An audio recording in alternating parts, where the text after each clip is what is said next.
Assalamualaikum warahmatullahi wabarakatuh.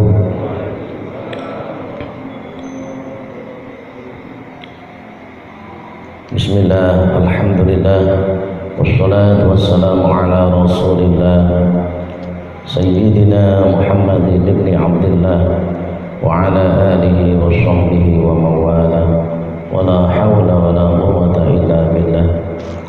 Amma ba'du. Alhamdulillah, kembali kita bersyukur kehadirat Allah Subhanahu wa taala. Pada kesempatan subuh kali ini kita diberikan nikmat kesehatan sehingga kita dapat melaksanakan salah satu kewajiban kita sebagai seorang muslim dan sebagai seorang mukallaf, yaitu melaksanakan salah satu sholat fardu, yaitu sholat subuh secara berjamaah. Dan sebelum sholat fardu subuh, alhamdulillah kita melaksanakan salah satu sholat sunnah rawatib yang paling utama, yaitu sholat sunnah fajar, di mana sholat sunnah fajar itu khairun minad dunya wa ma fiha, lebih baik daripada dunia dan seisinya. Mudah-mudahan kita semua bisa istiqomah melaksanakan kewajiban kita dan juga ibadah sunnah dalam rangka untuk mengcover atau menopang ibadah fardu yang barangkali dulu sering kita tinggalkan. Alhamdulillah, sebagaimana jadwal yang sudah ditentukan, kembali saya dapat bersilaturahim dengan Bapak Ibu sekalian untuk bermudzakarah, untuk sama-sama membahas ilmu yang signifikan dalam menunjang ibadah kita kepada Allah Subhanahu wa taala. Mudah-mudahan pertemuan kita ini senantiasa diridhoi oleh Allah Subhanahu wa taala dan menghasilkan ilmu yang bermanfaat bagi kita dalam menunjang kesempurnaan ibadah kita kepada Allah Subhanahu wa taala. Kedua kalinya shalawat dan salam semoga senantiasa Allah limpahkan pada baginda Rasulullah Muhammad sallallahu alaihi wasallam, berikut kepada para keluarga, para sahabat dan para pengikutnya. Allahumma shalli ala sayyidina Muhammad wa ala ali sayyidina Muhammad. Bapak Ibu jamaah sholat subuh rahimakumullah, pada kesempatan pertemuan sebelumnya kita sudah membahas tentang urgensi sholat sunnah dalam menutup kekurangan sholat fardu. Urgensi sholat sunnah dalam rangka menyelamatkan kita dari perhitungan amal kita pada hari kiamat. Kita sudah membahas yang kesimpulannya adalah bahwa sholat sunnah itu sangat penting untuk menutupi kekurangan sholat fardu yang mungkin dulu sering kita tinggalkan. Untuk itu pada kesempatan kali ini masih membahas tentang bagaimana meningkatkan kualitas sholat. Apa urgensi dari ilmu, apa signifikansi dari ilmu dalam meraih sholat yang berkualitas. Dalam surah Al-Dhariyat ayat 56 Allah Subhanahu wa taala berfirman, A'udzubillahi minasyaitonir rajim. Wa ma khalaqtul jinna wal insa illa liya'budun. Dan tidaklah aku ciptakan jin dan manusia kecuali untuk menyembah kepadaku. Ayat ini mengingatkan kepada kita bahwa hidup ini tujuannya adalah untuk mengabdi kepada Allah Subhanahu wa taala.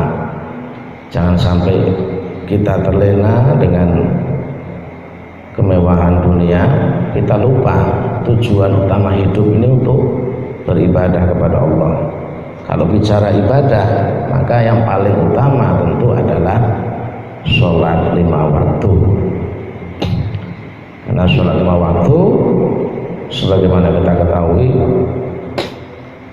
di dalam urutan rukun Islam, bunyal Islamu ala khamsin. Islam didirikan atas 5 perkara, 5 pilar. Yang pertama, syahadati an la ilaha illallah wa anna muhammadar rasulullah, kesaksian bahwa tiada Tuhan selain Allah dan sesungguhnya Nabi Muhammad adalah utusan Allah. Kemudian yang kedua, wa iqamis sholati, mendirikan sholat. Dan sebelumnya sudah saya sampaikan, sudah kita bahas bahwa besok pada hari kiamat amal yang akan dihitung, dihisab pertama kali itu adalah sholat kita. Itu sangat penting bagi kita, bagaimana meraih sholat yang berkualitas, sholat yang didasari, didukung dengan kaifiyah yang benar dalam perspektif fikih tentunya. Artinya kita melaksanakan sholat itu jangan sekedar rutinitas ritual, tidak ada ilmu tentang sholat yang benar, tentu sangat rugi bagi kita. Karena Allah Subhanahu wa taala dalam surah Al-Mujadalah ayat 11 berfirman, A'udzubillahi minasyaitonir rajim. Yarfa'illahu alladhina amanu minkum walladzina utul ilma darajat. Allah akan mengangkat derajat orang-orang beriman dan berilmu dengan beberapa derajat. Imam Ibnu Hajar Al-Asqalani dalam kitab Fathul Bari, beliau mentafsirkan ayat ini, ay yarfa'ullahul mu'minal alima 'alal mu'mini ghairil alimi. Allah akan mengangkat derajat orang beriman lagi berilmu daripada orang beriman tapi tidak berilmu. Orang beriman plus berilmu itu derajatnya akan diangkat jauh di atas orang yang beriman tapi tidak berilmu. Ada orang itu rajin beribadah tetapi ilmunya kurang, atau bisa dikatakan abid, ahli ibadah tapi ghairu alim, tidak berilmu.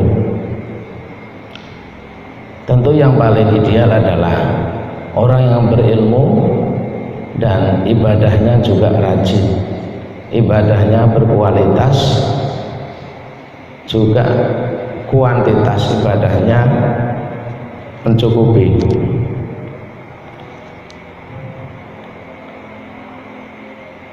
Dalam sebuah hadis yang terkait dengan ini, Nabi bersabda, ini saya ambil dari kitab Jami'us Shaghir,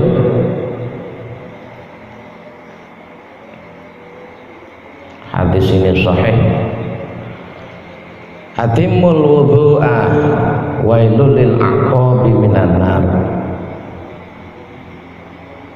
sempurnakanlah wudu, sempurnakan wudu. Wailul lil aqabi minan nar, celaka orang-orang yang berwudu tetapi tidak membasuh, tidak membasahi bagian kaki yang belakang, tungkai mata kaki ke belakang. Celaka dan wailul lil aqabi minan nar, celaka dan masuk ke neraka. Orang yang beribadah, orang yang rajin sholat, tetapi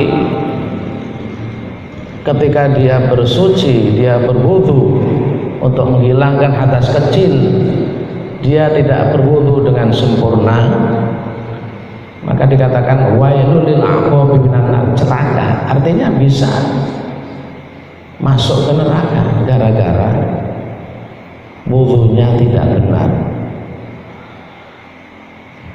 Makanya rangkaian ibadah sholat itu tentunya diawali dengan bersuci.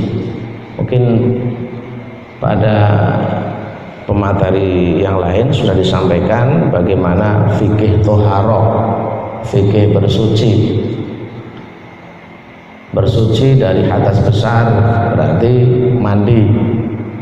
Al-ghuslu, bersuci dari hadas kecil berarti wudu. Kita wudu itu harus paham mana yang rukun, mana yang sunnah. Kalau kita berwudu di rumah mungkin tidak ada masalah, air mencukupi. Tetapi kalau kita misalnya di tengah jalan, airnya pas-pasan,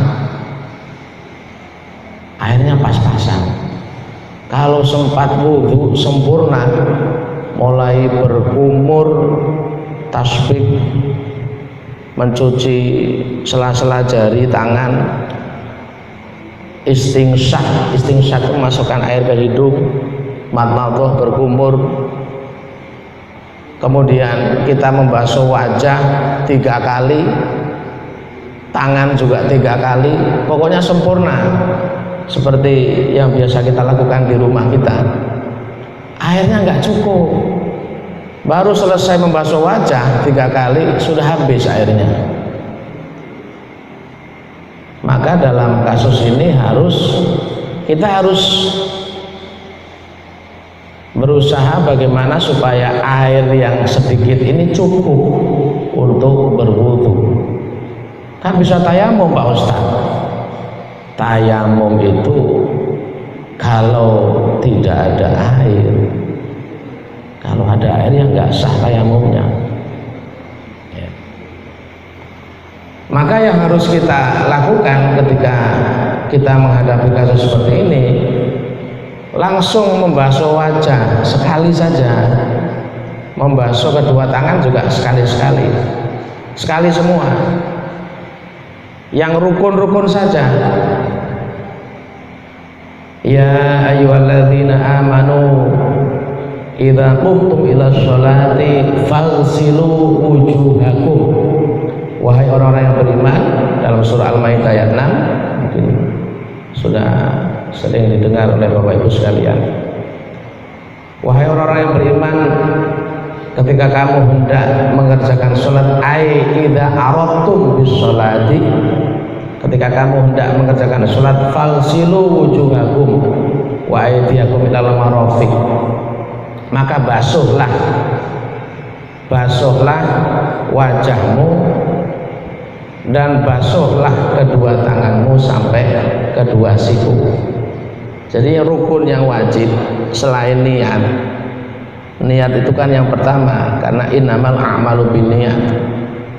Di dalam Al-Maidah ayat 6 itu hanya ada 4 rukunnya wudu, ya, hanya ada 4, yaitu membasuh wajah, membasuh kedua tangan sampai kedua siku, wamsahu biru'usikum, dan membasuh sebagian kepala, wa arjulakum ilal ka'bain, dan membasuh kedua kaki sampai mata kaki. Jadi membasuh wajah, membasuh kedua tangan, membasuh sebagian kepala, dan mengusap sebagian kepala, dan membasuh kaki sampai mata kaki. Hanya ada 4. Tambahannya yang pertama adalah niat, karena innamal a'malu binniyat, hadis Nabi.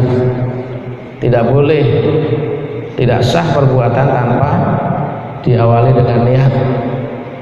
Kemudian yang rukun wudhu yang ke-6 yang terakhir tambahnya tartibul arkan, berurutan dari membasuh wajah, tangan, kemudian sebagian kepala sampai mata sampai kaki, itu berurutan.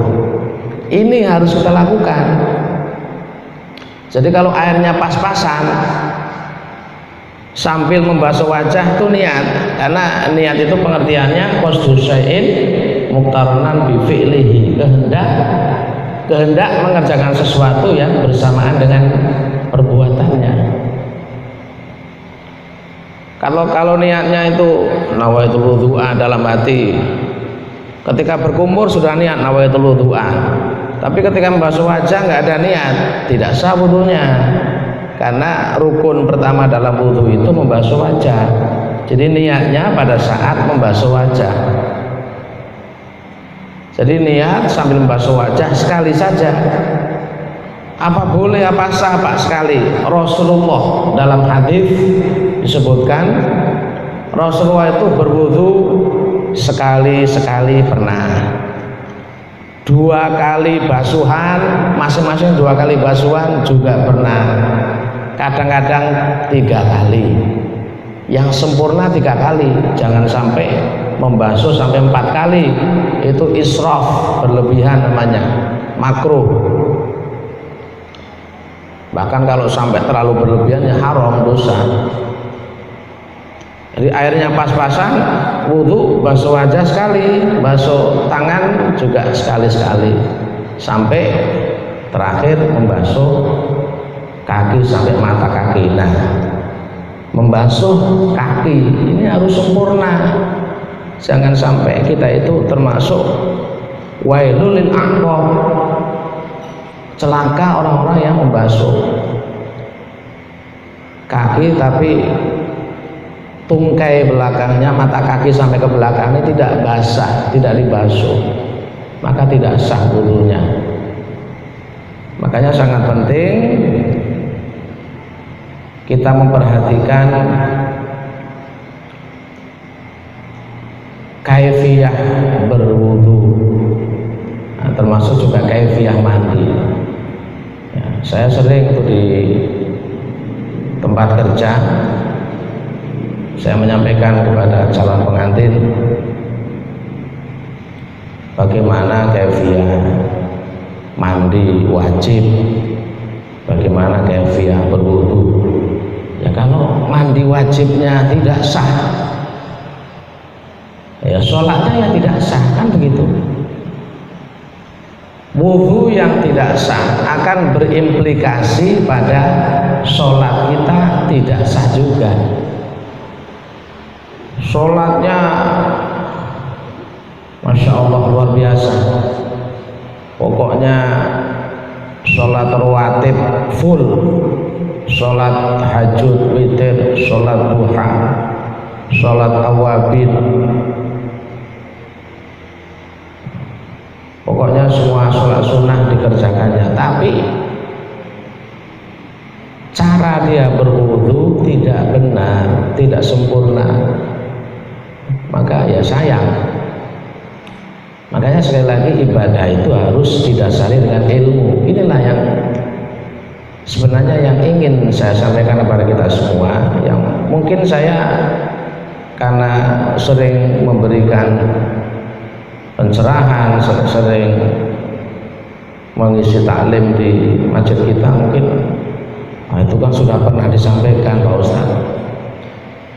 Ilmu itu harus terus diulang supaya kita faham dan tidak lupa. Jadi ilmu itu sangat penting dalam menunjang kesempurnaan ibadah kita kepada Allah Subhanahu wa taala. Yang kita bahas di sini adalah ibadah sholat. Nah, makanya yarfa'illahu alladhina amanu minkum walladzina utul ilma darajat. Ay yarfa'ullahul mu'minal alima 'alal mu'mini ghairil alimi. Allah akan mengangkat derajat orang beriman dan berilmu plus berilmu daripada orang beriman tapi tidak berilmu. Makanya ibadah itu harus pakai ilmu, tidak hanya semangat membabi buta. Oh, pokoknya yang penting sholat. Pandemi nggak perlu pakai masker apa itu, udahlah pokoknya rapat soft lillahi ta'ala, yang semuanya lillahi ta'ala ya. Tapi darul mafasid muqaddamun ala jalbil masalih ya, menghindari kerusakan itu lebih utama daripada meraih kebaikan. Bagaimana kita itu beribadah tapi tidak mendatangkan bahaya bagi diri sendiri dan juga orang lain. Ini yang penting. Bagaimana supaya kita itu bisa sholat jamaah tapi tidak membahayakan diri kita dan orang di sekitar kita, kan begitu. Makanya semuanya harus pakai ilmu. Oleh karena itu ada majelis taklim itu sangat penting. Bagaimana majelis taklim itu perannya sangat signifikan dalam memberikan pencerahan kepada jamaah guna meningkatkan kualitas sholat ya. Maka dari itu Imam Al-Ghazali mungkin pernah saya menyampaikan menggolongkan hubungan antara orang dan ilmu itu ada 4. Ada rajulun yadri wa yadri annahu yadri, orang yang berilmu dan dia sadar bahwa dia berilmu dan dia mengamalkan ilmunya. Ini yang paling bagus. Yadri wa yadri annahu yadri. Yang kedua, rajulun yadri wala yadri annahu yadri, orang yang berilmu tapi tidak sadar bahwa dia berilmu. Orang yang berilmu seharusnya kalau dia sadar bahwa dia berilmu maka dia akan mengamalkan ilmunya bagi dirinya sendiri dan juga orang lain. Ini tidak. Dari Jawa lama di pesantren sampai di Batam salah pergaulan, malah nggak pernah sholat. Ini rajulun yadri wala yadri annahu yadri. Yang ketiga, rajulun la yadri wa yadri annahu la yadri, orang yang tidak berilmu tapi menyadari bahwa dia tidak berilmu sehingga dia mau belajar. Ini paling tidak seperti ini. Kita sadar bahwa kita itu tidak berilmu, kita sadar oh saya itu dulu tidak pernah belajar agama di pondok pesantren, di sekolah umum juga tidak pernah, sekolah dari SD, SMP, SMA, SMA-nya pun SMA Kristen misalnya, ada itu. Sampai SMA, SMP, SMA-nya SMA Yayasan Kristen ada. Jadi agamanya sangat minim. Belajar agamanya hampir tidak, praktis tidak ada. Kalau sadar kita dulu tidak pernah belajar agama, maka ketika ada majelis taklim marilah kita ikuti terus. Kalau kita tidak mau belajar sedangkan ibadah kita masih salah, maka Allah tidak akan mengampuni kesalahan kita. Buka kitab, silakan baca buku. Ibadahnya masih salah, masih banyak kesalahannya, karena memang dulunya itu tidak pernah belajar agama. Sholat pun asal-asalan, apalagi bersucinya, wudunya ya, wudunya yang penting basah saja pokoknya, mandinya juga tidak benar.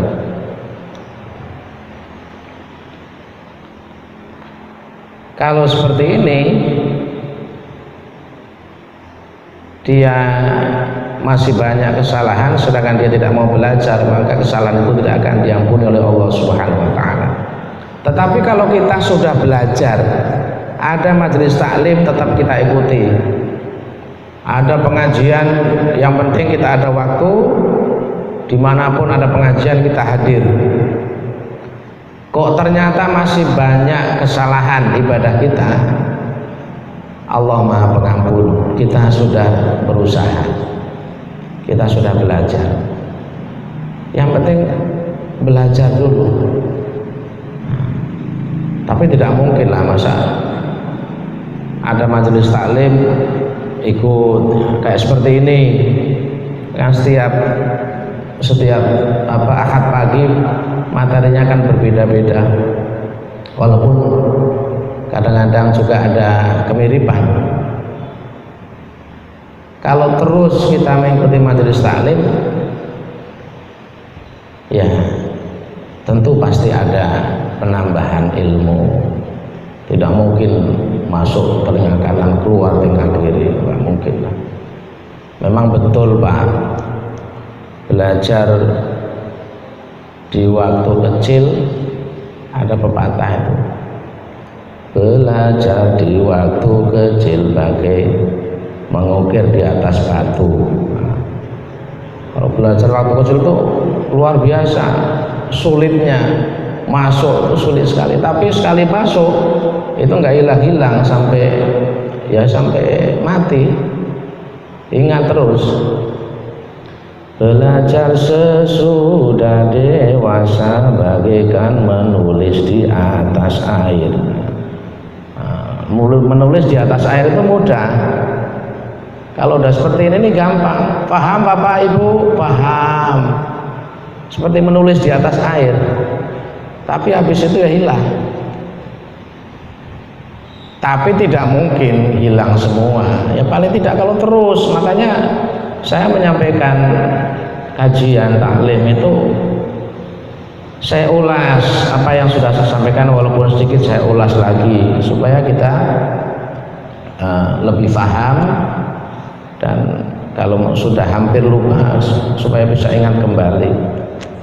Jadi rajulun la yadri wa yadri anahu la yadri.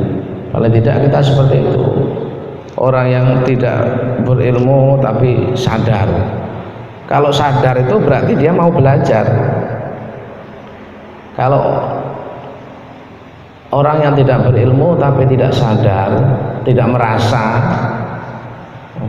saya sholat dari dulu, waktu saya sekolah itu udah khatam saya sholat itu, ngapain ngaji, belajar, mengikuti kajian tentang sholat. Nah, itu. Padahal ya masih banyak kesalahan. Ini nih yang tidak boleh. Yang paling parah yang keempat, rajulun la yadri wa la yadri anahu la yadri. Orang yang tidak berilmu tapi tidak sadar bahwa dia tidak berilmu, ya, bahkan dia berfatwa di atas kebodohannya. Naudzubillah min dzalik. Ini jangan sampai kita termasuk golongan yang keempat. Kembali kepada bahasan tadi, bahwa sholat yang kita laksanakan yang wajib 5 waktu sehari semalam itu harus didukung dengan ilmu tentang kaifiyah sholat yang benar dalam perspektif fikih. Dan tentunya sebelum kita mempelajari, mengetahui tata cara sholat yang benar, tentunya kita harus tahu bagaimana kaifiyah bersuci yang benar. Ya, mungkin saya menyampaikan sekilas saja. Ya, kalau wudhu tadi, kalau wudhu yang sempurna ya tadi dari yang sunnah kita kerjakan juga. Wudhu itu kalau kita kerjakan wudhu yang ideal, yang sempurna, itu berat. Nanti yang sunnah kita kerjakan, kemudian ketika membasuh wajah ada doanya, lama. Yang paling tidak kita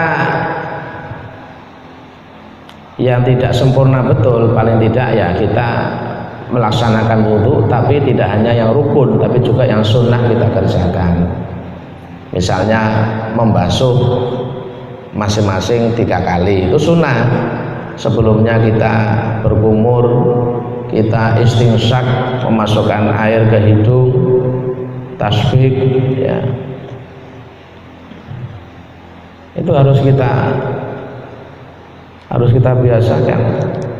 Karena memang perintah Rasulullah, atimul wudhu'a, sempurnakan wudhu, sempurnakan.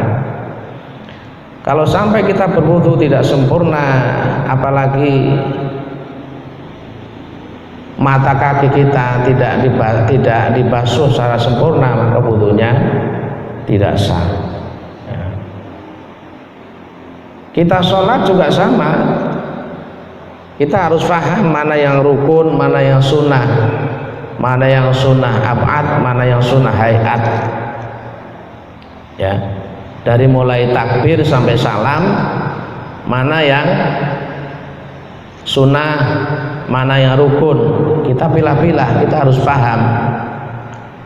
Nah, misalnya kita sholat subuh, saya kalau sholat subuh bangunnya terlambat, itu saya lihat.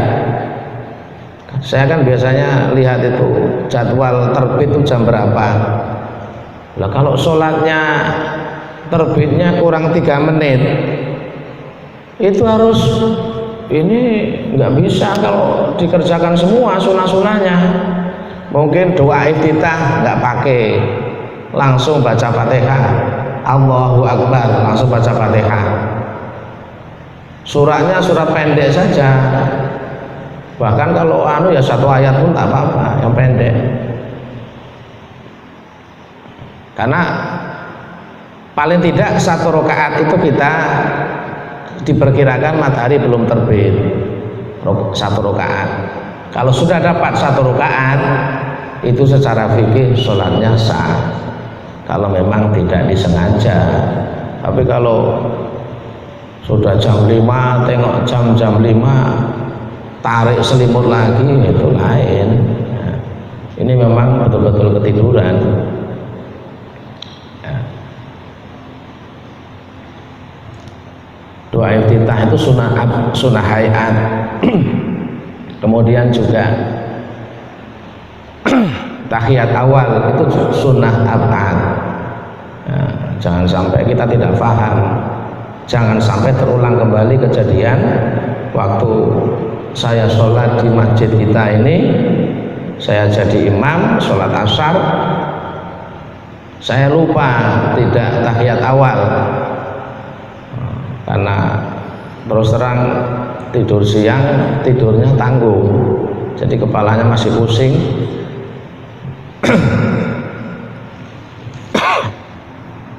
Setelah rakaat kedua tidak tahiyat awal, langsung bangun, nggak usah dikomplain, nggak usah pakai subhanallah, nggak usah. Nanti kalau imamnya ingat, nanti dia akan sujud sahwi.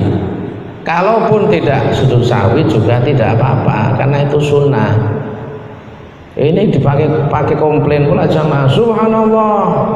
Saya enggak, ya tidak mungkin saya turun untuk tahiyat awal lagi. Oh itu sunnah untuk apa? Kalau balik lagi ya batal sholatnya. Saya diam saja makin keras dari belakang itu, subhanallah. Ada sebagian itu yang tahiyat awal sendiri, ada yang ikut dengan saya waktu itu. Jadi setelah saya salam, ada sebagian yang berdiri lagi.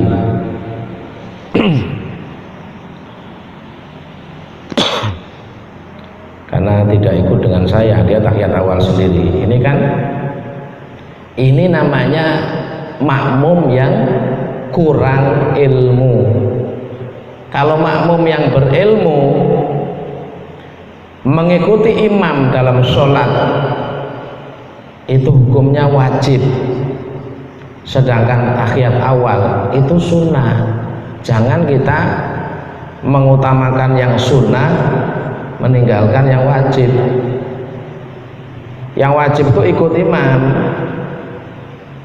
kecuali kalau imamnya sudah rakaat yang keempat masih bangun lagi untuk rakaat yang kelima, itu baru subhanallah, betul. Jadi ilmu itu sangat penting. Ini sebenarnya belum apa-apa ini bahasannya. Ya, nanti kita sambung lagi pada kesempatan berikutnya. Yang jelas yang akan saya sampaikan kepada kita semua bahwa ilmu itu sangat signifikan dalam menunjang kesempurnaan ibadah kita, terutama sholat kita. Yang terus kita tekankan adalah ibadah sholat, karena itu adalah ibadah mahdhah yang paling utama. Dan sebelumnya sudah saya sampaikan bahwa dari akil balik sampai sekarang, sekali lagi dari akil balik sampai sekarang, mari bisa nggak kita hitungan kasar saja, kira-kira berapa waktu sholat yang kita tinggalkan. Bisa itu, hitungan kasar saja, sehingga kalau sudah kita hitung, kita ketemu, luar biasa Pak Ustadz, saya itu tidak sholat itu sekian ribu kali misalnya. Itu akan memberikan motivasi kepada kita, semangat kepada kita untuk meningkatkan kualitas dan kuantitas ibadah kita. Ya, tidak hanya wajib, yang sunnah juga kita kerjakan kalau kita menyadari hal itu. Tapi kalau merasa yang berlalu biarlah berlalu katanya, macam lagu pula, yang berlalu biarlah berlalu, ya betul. Tapi yang sudah berlalu itu tidak sekedar berlalu, itu ada catatan malaikat. Ingat, ada catatan malaikat raqib dan atid. Ada pertanggungjawaban kepada Allah Subhanahu wa taala kelak.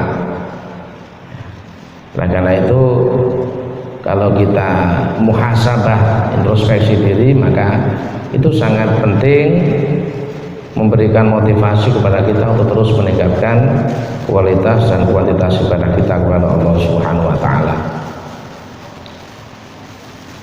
Bapak Ibu jamaah yang dirahmati Allah Subhanahu wa taala, barangkali ini yang bisa saya sampaikan dalam kajian subuh saat ini, masih sangat dangkal.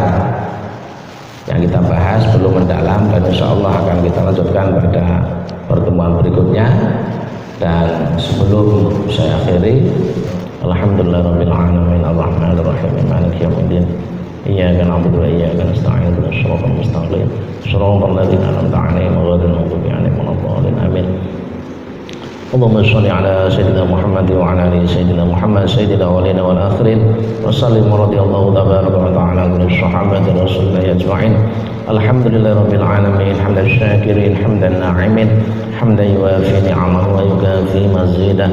Ya rabbana lakal hamdu kama yanbaghi li jalali wajhikal karim wa 'azimi sultanik. Allahumma shalli wa sallim ala sayyidina Muhammad wa ala ali sayyidina Muhammad. Allahumma Allahumma ij'al jam'ana hadza jam'an marhuma wa tafarruquna min ba'di hadzal majlisi tafarruqan ma'suma. Allahumma rzuqna ilman nafi'a wa 'amalan maqbula wa rizqan wasi'an halalan thayyiban mubarakan fi wa aghnina bi halalika 'an haramika bi ta'atika an masyiatik. Rabbana hab lana min azwajina wa dhurriyyatina qurrata a'yun waj'alna lil muttaqina imama. Rabbana atina fid dunya hasanah wa fil akhirati hasanatan wa qina 'adzaban nar wa adkhilna al jannata ma'al abrar ya aziz ya ghaffar ya rabbal alamin. Wa sallallahu ala sayyidina Muhammad wa ala alihi washabbihi wasallam. Subhana rabbika rabbil izzati amma yasifun wa salamun alal mursalin walhamdulillahi rabbil alamin. Taqabbalallahu minna wa minkum. Wallahu a'lam bishawab. Assalamualaikum warahmatullahi wabarakatuh.